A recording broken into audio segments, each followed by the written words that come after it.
Mishnah, dans ma Tani tout à la fin, nous dit Hamisha Dvarim, Iru et Avotenu Beshiva Asa Betamuz, et Hamisha Betisha B'Av. Shiva Asa Betamuz, c'est un jeûne pour 5 événements qui se sont passés. Shiva Asa Betamuz et Shabru Aluchot, le veau d'or et les luchot qui se sont brisés. 17 Tammuz. Batal Atamid, la dernière fois qu'on a pu faire le Korban Tamid. À la fin du deuxième temple, lorsqu'ils s'assiégeaient autour du Yerushalayim, les derniers moutons, 17 Tammuz, c'est fini après. 16 Tammuz, c'était le dernier, 17 c'était ça y est. Hovkea Haïr, au deuxième temple, quand Titus est venu faire la conquête de Jérusalem, le 17 Tammuz, il est rentré, il a brisé les murailles, il a pu rentrer dans la ville de Jérusalem, a commencé les massacres. 3 semaines plus tard, c'était la Srefa du Beth Amikdash. Saraf Abous Tomuz et à Torah. Il y a un monsieur qui a cité son nom ici, je ne sais pas qui c'est. Il a brûlé un Sefer Torah. Vehemid Tselem Beichal, et ce même bonhomme, ou il y a un autre, Machloket dans la Yerushalmi, a posé une statue dans le Beth Amikdash.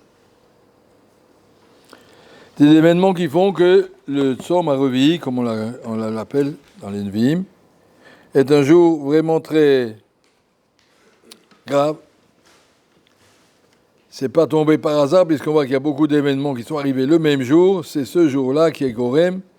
Cette date est une date qui appelle ces malheurs-là. Peut-être c'est le Khurban, peut-être c'est le Chet HaEgel ou Yom Pokdi ou Pakati. En tout cas, c'est un jour.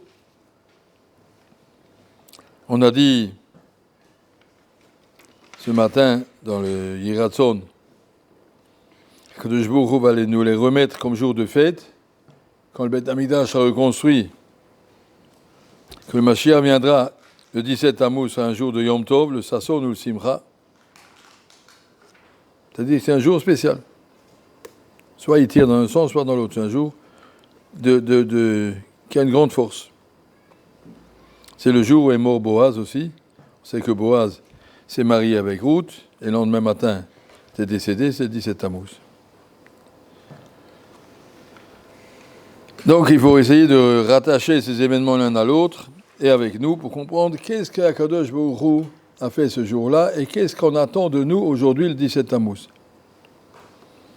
Un jour de Ta'anit, c'est un jour de réflexion, Vadaï, un jour de prise de conscience que le monde ne marche pas comme il devrait. Dans le Hanenu, qu'on dit dans le Ta'anit, Yom Tzom Ta'anitenu, Ki B'Tsara Gedola Anachnu. On dit à Kadosh Baruch Hu, exauce-nous parce que nous sommes dans un grand malheur.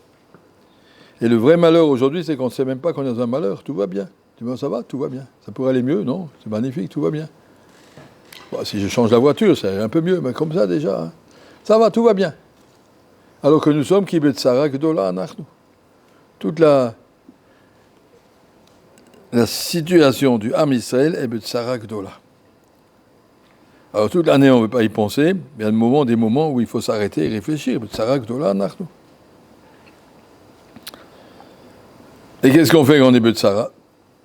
Tshuva, Tfila, Tzedaka. 3 choses qui permettent à l'homme de sortir de son matzav. Il faut réfléchir, c'est quoi les nekudot qui ont fait que ce Shiva Asa B'Tammuz est devenu comme ça. On va commencer par le Chet HaEgel. Chet HaEgel, c'est marqué que le jour il n'a pas pardonné au Bnei Israël. Il a dit au Bnei Israël, Ubeyom Pokdi, Ufakati Aleem Chatatam. En lecha pour Anout, chez Enbo Chelek Michet HaEgel. Chaque fois que quelqu'un se casse une jambe, Khalila, ou il perd de l'argent, tout ça c'est aussi pour Kapara du Chet HaEgel. Quel rapport j'ai moi avec le Chet HaEgel? On n'a pas fait un veau d'or, moi je n'ai pas dansé autour d'une statue, je ne sais pas pourquoi on est tous concernés par ce Chet HaEgel au point qu'on est obligé aujourd'hui de jeûner pour une faute qu'ils ont fait il y a 3000 ans. Ça veut dire qu'on est tous impliqués dans ce Chet HaEgel, il y a quelque chose qui nous concerne là-dedans. et qui est en rapport avec tous les autres événements. Batal Tamid, le dernier Korban Tamid, alors qu'aujourd'hui, en paracha, justement, on a parlé. Et c'est mon pain, c'est ça qui m'attache au Am Israël, c'est les Korbanot. Et le dernier Korban, c'était aujourd'hui, c'était 17 Tammuz. Batal Tamid, ça s'est arrêté. Ça veut dire qu'il y a une guerre, Milchama Hashem Ba'amalek Midor Dor, que de jour a une guerre, a mis une guerre entre les Korot Akedusha, qui sont portés par le Am Israël, et les Korot Atouma, qui sont portés par le Malach de Esav, par Satan. Chacun tire de son côté. Et c'est une guerre, Milchama Hashem Ba'amalek Midor Dor. C'est une guerre qui ne s'arrête jamais. Et s'arrêtera à quel moment? Comme on dit dans la Haggadah de Pessah, Vata Kadosh Baruch Hu v'shachat v'malach hamavet. À la fin, Kadosh Baruch Hu va enlever le Satan. À la fin. Mais tant qu'on n'est pas à la fin, cette guerre, elle continue, elle ne s'arrête pas. Qu'est-ce qu'il veut? Qu'est-ce que nous on veut et qu'est-ce qu'ils veulent? C'est quoi la guerre? Quel est l'enjeu de cette guerre?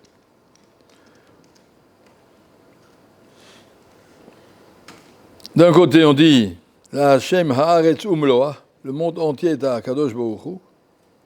Et tout ce qui arrive dans le monde, c'est pour montrer la grandeur d'Akadosh Baruch Hu, qui réchamecha, maaseh zbotecha, re'av chochavim asher kananta, quand je regarde le ciel, les étoiles, la lune, le soleil, marabu maasecha Hashem. On est immédiatement ébloui de la grandeur, de la puissance, la précision d'Akadosh Baruch Hu. Chaque étoile, elle est posée à l'endroit et à la vitesse qu'il faut pour que par sa force d'attraction, elle fasse tenir les autres. T'en enlèves une, il y a tout qui se déséquilibre. Marqué dans l'Agma, comment Hachem a fait le déluge, il a bougé une étoile d'un des astres, d'un des... Comment ils appellent? D'une des constellations, quand a enlevé une étoile, et ça a amené le déluge. Qu'est-ce que c'est, quoi, comment que c'est, je ne sais pas, on peut enlever une étoile, enlever une étoile, ça veut dire tout se tient, la grandeur de la puissance de Kadosh Baruch Hu. Si on regarde combien il y a de feuilles à un arbre, et sur chaque feuille, elle grandit, chaque semaine, il y a quelques millimètres de plus. La présence d'Hachem est partout. Combien il y a de feuilles dans le monde? Combien il y a d'arbres dans le monde? Combien j'ai de cellules dans ma peau, dans chaque centimètre carré? Combien Akadosh Baruch Hu est présent partout? Si on veut regarder, alors on dit le monde entier est témoignage de la présence d'Hachem. Mais l'or kol haaretz kevodo. Et l'Yetzer Hara, il nous dit juste le contraire. Le monde entier, c'est à nous. On fait ce qu'on veut. On veut faire des guerres, on fait des guerres. On veut faire des films avec des zouts, on fait des zouts. On veut faire du gazelle, on fait du gazelle. Le monde est à moi. On est là pour s'amuser, on est là pour profiter, on est là pour faire ce qui nous plaît. C'est juste le contraire. Ce sont ces deux forces qui s'opposent en permanence. Quand on était avec Moshe Rabbeinu, au Har Sinaï, l'endroit le plus élevé de la carrière du Am Israël, Nina Sevenishma, Moshe était monté pour recevoir les louchos. Ce jour-là, le 17 Tammuz, il a reçu les louchos des mains d'Akadosh Baruch Hu. Le sommet de ce que l'humanité pouvait imaginer. Et ce même jour, ils ont craqué. Ils ont dit, mais non, on va faire comme les autres, on va faire des statues. Au lieu de s'adresser directement à Kadosh Baruch Hu, les intermédiaires. Et ils ont vu Moshe est mort, on va faire un remplaçant. On commençait à danser. Ça, c'est le début. La même chose, Batel à Tamid. On avait un Tamid, c'est un Kesher avec Akadosh Baruch Hu, qui nous permet de rester liés à Akadosh Baruch Hu chaque matin et chaque soir. C'est marqué Ed Korbani Lachmi. Il dit le Rav Shir, c'est Ed Korbani. Ce qui accompagne le Korban, ce qui vient avec le Korban. C'est quoi qui vient avec le Korban? La Kavana Tova. Toutes les Kavanotes qu'on a quand Am Israël apporte un Korban, tous les matins, tous les soirs, tous les Kohanim et tous les Juifs qui sont là-bas, une délégation qui accompagne. Kadosh Baruch Hu, voilà, on veut rester attaché à toi. Cet animal symbolise Am Israël qui est prêt à donner sa vie pour toi. Toutes sortes de Korban, c'est Et Korbani. Ce qui vient avec le Korban, l'Achmi, c'est ça, mon pain, c'est ça qui nourrit, si vous voulez, le Kesher avec Akadosh Baruch Hu. Batel Atamid. On doit remplacer par les tfilotes, mais on sait bien comme nos tfilotes, elles sont difficiles. Tout ça, c'est la Yerida. Donc il y a ici une grande milchama, et on veut dire c'est le jour de la bataille de Waterloo. On a tout perdu. Ouais, c'est 17 Tammuz, c'est un jour, la bataille était perdue sur tous les fronts, ça, et ça, toutes les époques. On a mis un tsélem dans le Beth Amikdash. Quelqu'un pourrait imaginer une chose pareille. Rentrer dans le Beth Amikdash, à Sarah Nissim. Il y avait 10 Nissim en permanence que tu pouvais voir, avec la fumée. Du Ktoret, elle montait tout droit. Tu as vu qu'il y a du vent à Yerushalayim, et la fumée, elle monte tout droit. Il n'y a jamais une mouche en Beth Amikdash. Un abattoir avec plein de sang, plein de vaches, plein de moutons. Le Hayazvouv, combien qu'il y avait de Kedusha, combien qu'il y avait de Rouchaniut dans ce Beth Amikdash, et quelqu'un est venu mettre une statue. Tout ça, c'est le début de la fin. Shiva Tammuz, c'est le début, ça se termine par Tisha B'Av. Et après, la Mishnah suivante, tu diras, mais le plus beau moment, ce sera le 15 Av. Lo hayo yamim tovim Israël, Chamisha Asar B'Av. 15 Av, ça, ce sera le plus beau jour. 15 Av, c'est d'après Chazal, le jour d'inauguration du 3e Beth Amikdash. Ça veut dire que ça ne se termine pas. On a perdu une bataille, on n'a pas perdu la guerre. On a perdu 17 Tammuz. Et Tisha B'Av, c'était complètement défait. Mais qu'est-ce qu'il y a eu après Tisha B'Av? La prise de Bétar. Qu'est-ce qui est sorti de la prise de Bétar? La Tova Meti, le Birkat Amazon. Merci à Kadosh Baruch, il ne nous a pas oubliés. Qu'est-ce qui est sorti du Churban Habayit? La Mishnah. Rébi a écrit la Mishnah. Après, on a écrit la Gemara. Après, on a écrit tous les Rishonim.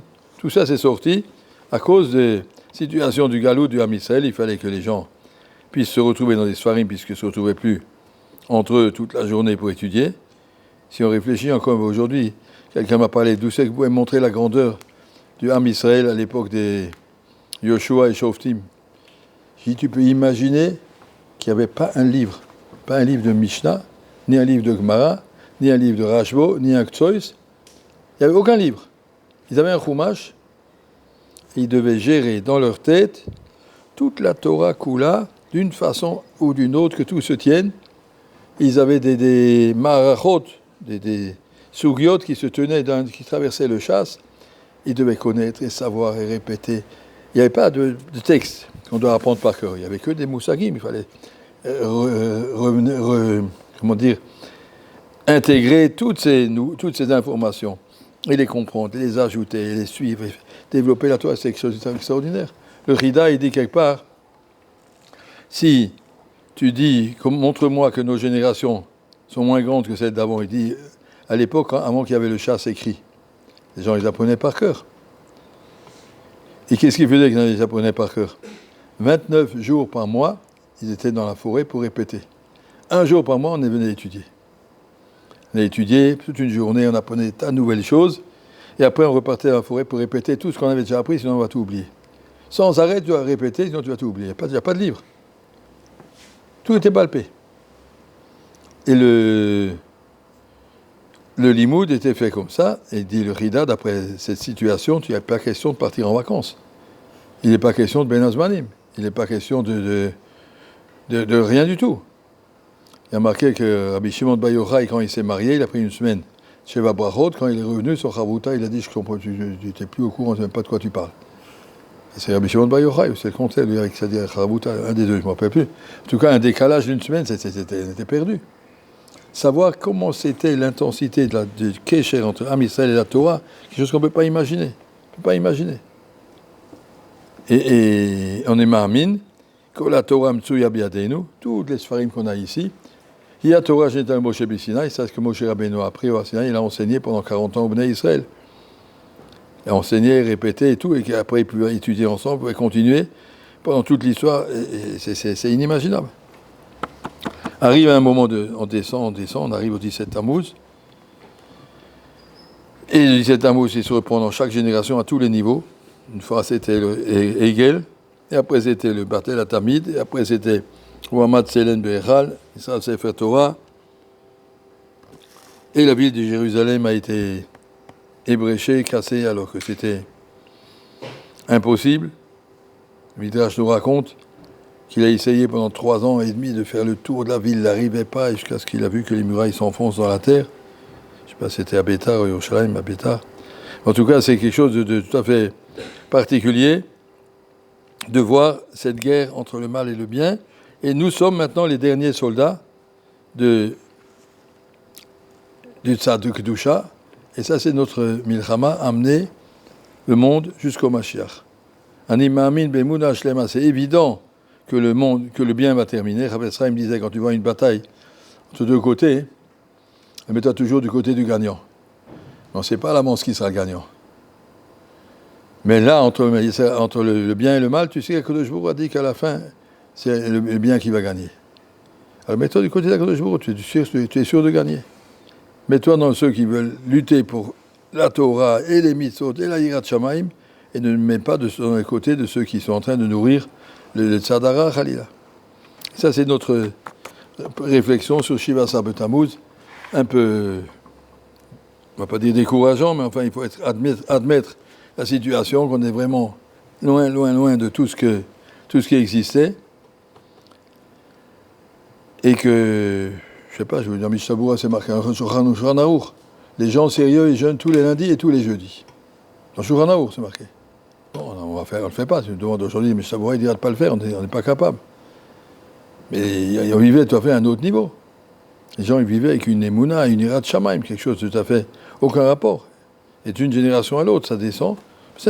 On doit accepter que Dieu nous a mis comme ça, nous a fait naître dans le 21e siècle, enfin pas moi, mais vous, et puis que Zat Hashem, vous êtes le siècle du Mashiach, et vous allez voir bientôt tous ensemble, le Shuv Hashem, Shivat Zion, Aïnou Kecholmim, Shavua Tov U'Mevorach.